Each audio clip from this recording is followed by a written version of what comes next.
Bonjour et bienvenue dans ce parcours post-alpha qui commence avec cette semaine une deuxième rencontre.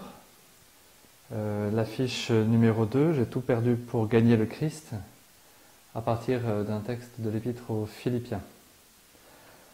Alors, qui sont les Philippiens? Ce sont les habitants de la ville de Philippe, en Macédoine, au nord de la Grèce. C'est une ville particulière puisque c'est la première que saint Paul ait évangélisée en quittant l'Asie mineure, donc la Turquie actuelle, en passant de l'Asie à l'Europe.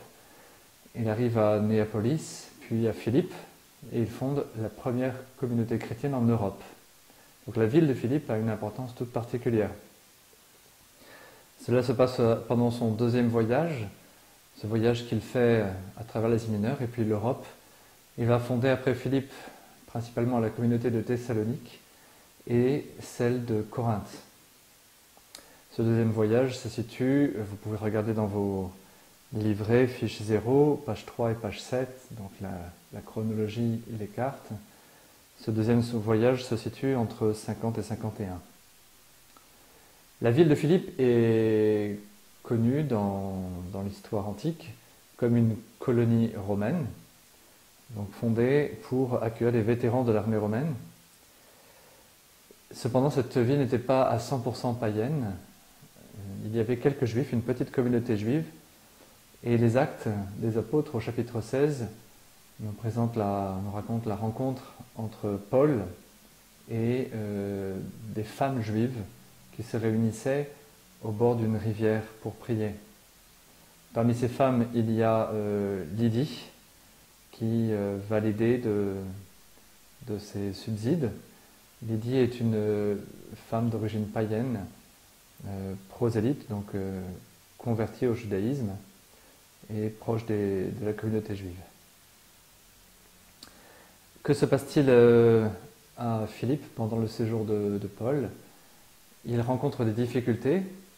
Dans les Actes des Apôtres, au chapitre 16 toujours, on raconte comment Paul a été arrêté parce qu'il prêche contre les usages des Philippiens, contre les habitudes de cette ville. Au verset 23, quand les Philippiens, les habitants de Philippe, eurent bien roué de coups Paul et Silas, ils les jetèrent en prison en recommandant au geôlier de les garder avec soin. Ayant reçu pareille consigne, celui-ci les jeta dans le cachot intérieur et leur fixa les pieds dans les ceps.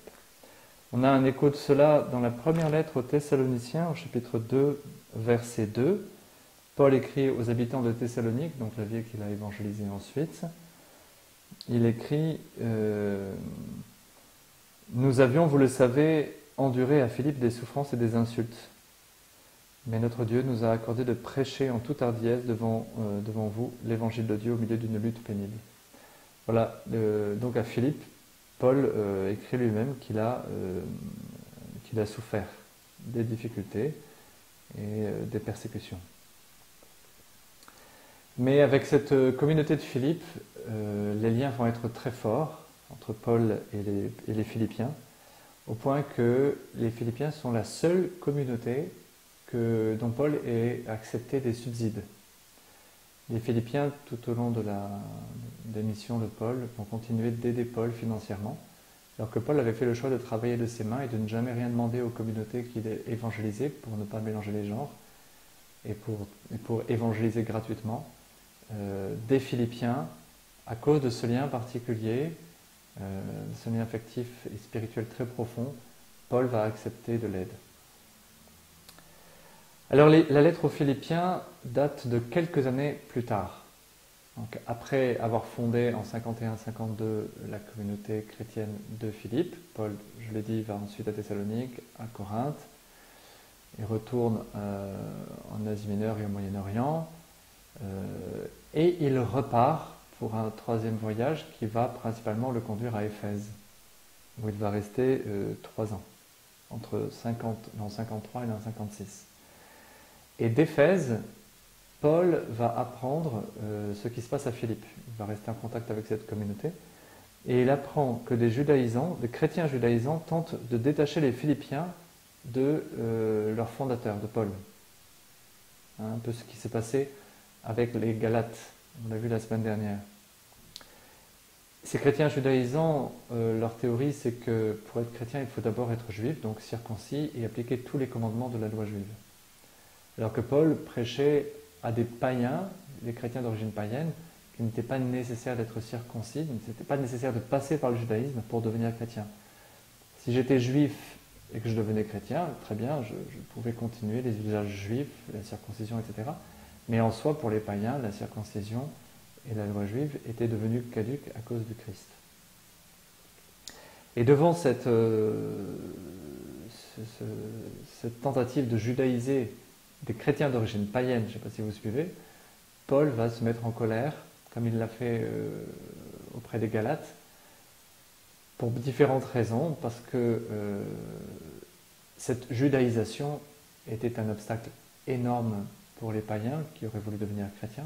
S'il fallait que tous les païens qui voulaient devenir chrétiens se fassent circoncire ou adoptent les coutumes, les 613 commandements de la loi juive, ça aurait été un obstacle énorme à l'évangélisation.